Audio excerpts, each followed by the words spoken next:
Most of this site was inherited by Richard Boyle in the early 1700s. He was called the Architect Earl because he actually made a living from building structures like these. It was very much an opportunity for sexual exploration. Poor Lady and Lord Burlington lived here with their grandchildren for some time. Their grandson eventually inherited the house and became the 4th Duke and 5th Duke of Devonshire. So you have kind of Lord and Lady Burlington, then their daughter Charlotte, then you have William Cavendish, and then Georgiana. It's the Burlington's grandson William who marries Georgiana, which made Georgiana Spencer Duchess at the age of 17. And her intimate relationships with both men and women have been quite well documented. Today we'd probably refer to her as bisexual. I'd quite like to look at her son, who is known by most as the Bachelor Duke.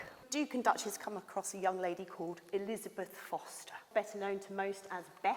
She made her way to England with no money, no children, no family, no support, and her reputation in absolute tatters. When they meet her, there's an instant connection, it would appear, between the three of them, and she very quickly moves in.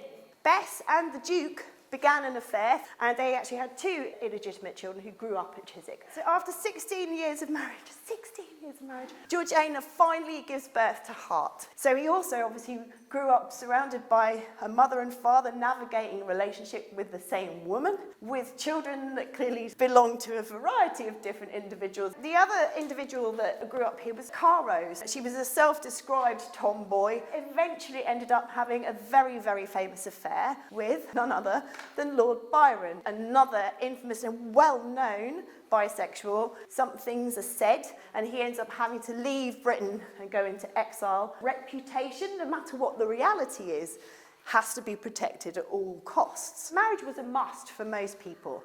It helped provide a veil over whatever it was that you were doing at home. Reverend Francis Hodgson is employed at the church in Chatsworth. Hart brings him there on purpose. He's a religious man, but he's also Byron's closest confidant. So he knows kind of different elements of sexuality can work together. How do we rebuild these sorts of stories? How can we look at people's histories?